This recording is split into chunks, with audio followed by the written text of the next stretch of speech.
Like no matter how much effort you give, life just doesn't move. Stay with me until the end, because this story might change how you see your struggle forever. And maybe it will change what you do tomorrow morning.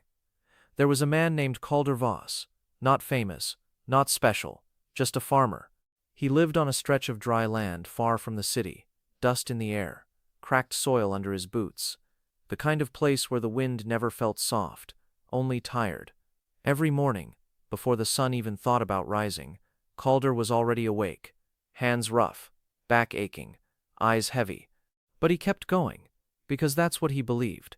Work harder than everyone, and life will reward you. That's what his father used to say, and he believed it deeply. But something wasn't right. Years passed, nothing changed. The crops barely grew, the money barely came. The effort, endless. He worked longer than his neighbors, pushed harder than anyone, skipped rest, skipped meals, skipped life. But still, he was stuck. And the worst part, he felt invisible, like no one saw his struggle, like his life was going nowhere. At night, he would sit outside his small wooden house, the air cold, the silence loud, and he would stare at the land, that same land he gave everything to, and whisper, "Why isn't this working?" One night something broke inside him, not loudly, not dramatically, just quietly, like a thread snapping after too much tension. He looked at his hands, dirty, cracked, bleeding, and for the first time, he felt tired in a way sleep couldn't fix. He said it out loud, "I'm doing everything right, so why am I still failing?" That question stayed. It followed him into the next morning, and the next, and the next. Then one afternoon, something happened. Calder was fixing a broken irrigation pipe near the edge of his land. The sun was brutal, burning his neck, sweat dripping into his eyes, his shirt stuck to his back, and he was frustrated. The pipe wouldn't hold, water kept leaking. He slammed the wrench down, hard. Nothing is changing. Nothing will change. That's when he heard a voice behind him. Calm, old, steady. "You're working hard, but you're working wrong." Calder turned. There stood a man he had never seen before. Tall, lean, eyes sharp but kind. His name was Elric Dane. He didn't look like a farmer, but he understood the land. You could tell, without saying a word. Calder frowned. "I've been doing this my whole life," he said. Elric stepped closer, picked up a handful of soil, let it fall slowly through his fingers. "You're fighting the land," he said quietly, "instead of learning from it." Calder didn't like that. It felt like an insult. "I work harder than anyone here." "I know," Elric replied. "That's the problem." That sentence hit differently. Calder stayed silent. Something about it felt true. But he didn't want it to be. Because if it was true, then all those years, all that effort, meant something was wrong. Elric looked at him again, not judging, just observing. Then he said something Calder would never forget. Just one rule. Stop proving your effort. Start understanding your work. Calder blinked. It sounded simple. Too simple. But it didn't feel simple. It felt uncomfortable. And real. That night, Calder couldn't sleep. The wind outside was louder than usual. Or maybe, his thoughts were. He kept replaying the words, "Stop proving your effort." What did that even mean? His whole life was effort. That's all he had. That's all he knew. And suddenly, it didn't feel enough. He remembered something. A moment from years ago. He was just a boy, standing next to his father in the field. The sun warm, the soil fresh. His father wasn't rushing, wasn't pushing. He was watching, feeling the soil, smelling it, listening to the wind. And he said, "Farming isn't about force, it's about timing." Calder had forgotten that, completely. Somewhere along the way, he stopped listening, and started pushing, harder, faster, louder. The next morning, he did something different. Not big, not dramatic, just different. He didn't rush. He walked the field slowly, quietly, touched the soil, noticed the dry patches, the uneven water flow, the way the sunlight hit certain areas longer. For the first time in years, he observed, instead of attacked, it felt strange, uncomfortable, like he was wasting time, like he wasn't doing enough. And that scared him. Because for Calder, Doing less felt like failure. But still, he kept going, day by day. Small changes, tiny adjustments, nothing impressive, nothing fast. And honestly, nothing seemed to improve. Not yet. One evening, after a long day of trying this new way, Calder stood in the middle of his field, arms hanging, heart heavy. He looked around. Same land, same silence, same results. And he whispered again, "Nothing is changing." For a moment, he almost went back to the old way, back to working harder, faster, relentless, because at least that felt like progress, even if it wasn't. But then, he remembered Elric's voice. Calm, certain, "You're working hard, but you're working wrong." Calder took a deep breath. The air was dry, carrying the faint smell of dust, and something else. Hope, very faint. But this is where his life changed.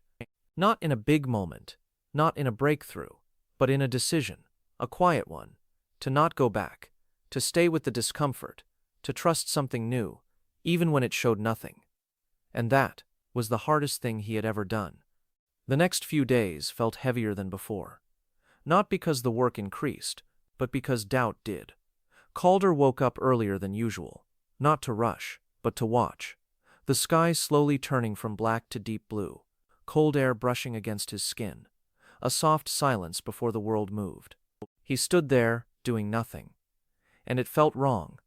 Every part of him screamed, "Move, work, do something." But he didn't, not yet. He remembered Elric's words, "Stop proving your effort." So instead of grabbing his tools, he walked, slow steps across the field, eyes scanning everything. The cracks, the color, the places where the soil looked tired. He knelt down, pressed his fingers into the dirt. Dry, too dry, but not everywhere. Some patches held moisture, small areas, barely noticeable, but different. That's when something clicked. For years, he treated the land like one thing, one problem, one fight. But it wasn't. It was many things, different needs, different rhythms, and he had been ignoring all of it because he was too busy working hard. That day, he didn't do more work. He did different work. He adjusted the water flow, focused only on the driest areas, left the rest alone.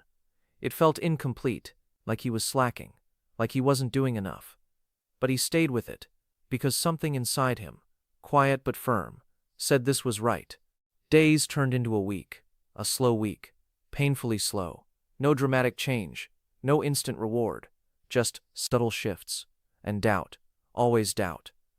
One morning, Calder noticed something, tiny, almost invisible, a small green sprout, pushing through the soil.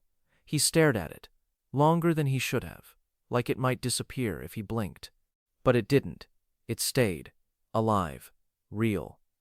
And for the first time in a long time, he felt something different. Not excitement, not relief, just quiet belief. Maybe this was working. But progress isn't a straight line. And Calder learned that quickly. A few days later, a section of his irrigation system failed again. Water flooded one part, while the other stayed dry. He rushed, panicked, tried to fix everything at once. Old habits, fast, messy, desperate. And he made it worse. The soil turned muddy. The crops struggled. That small green hope started fading. Calder stood there, heart pounding, hands shaking. "I knew it," he whispered. "This won't work." That voice came back, louder now. "You're wasting time. You should go back. Work harder. Push more." He clenched his fists, tight, frustrated, angry, at himself, at the land, at everything. And then, he stopped, closed his eyes, took a breath, slow, deep. The wind brushed past him again, carrying that same dry scent. And something else. Clarity. He opened his eyes, looked at the damage, not emotionally, not reactively, just honestly. And he saw it. The mistake wasn't failure. The mistake was rushing, again, trying to fix everything.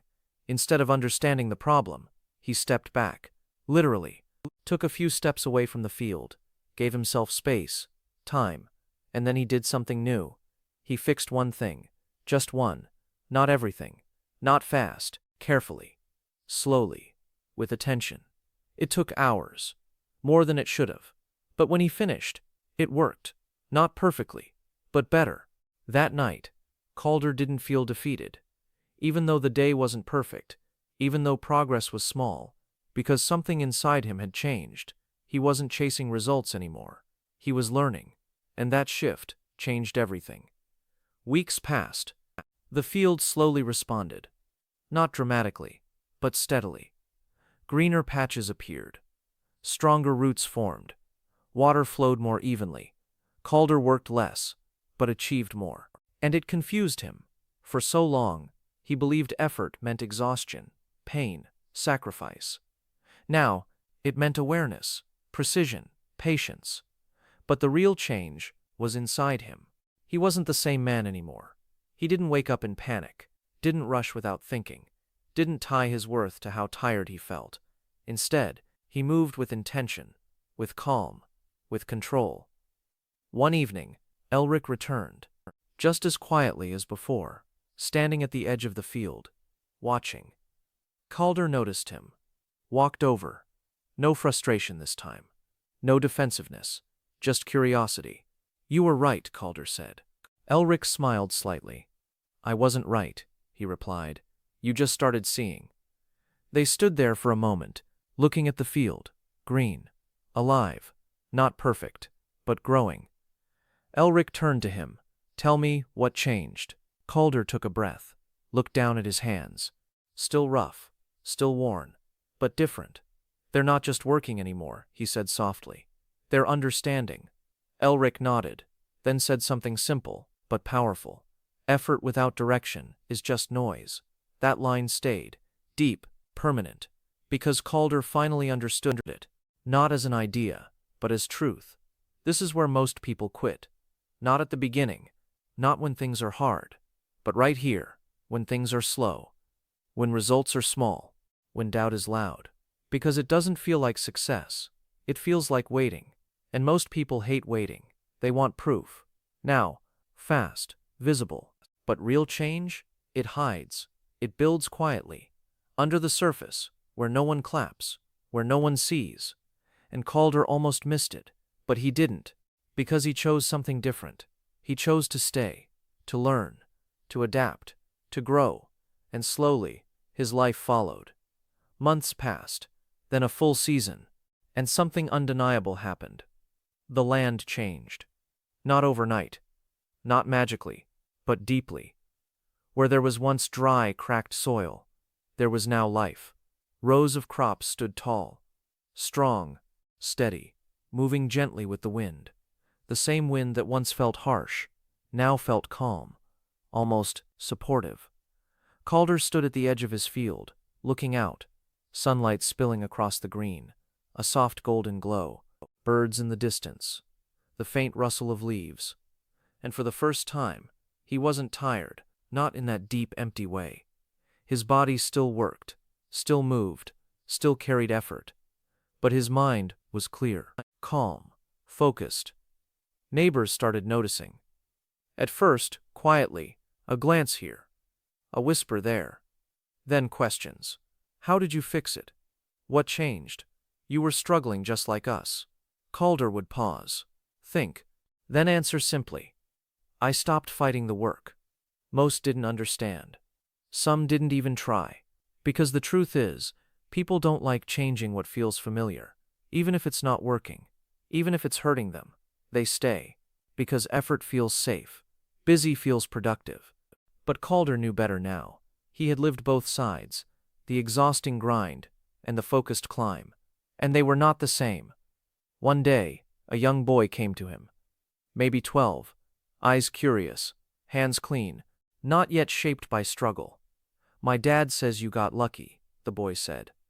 Calder smiled, not offended, just thoughtful. "Come with me," he said. They walked into the field. Slow steps. The boy looked around, impressed, confused. Calder stopped near a healthy crop, knelt down, touched the soil. "Feel this," he said. The boy did. "It's soft," he said. "Alive." Calder nodded.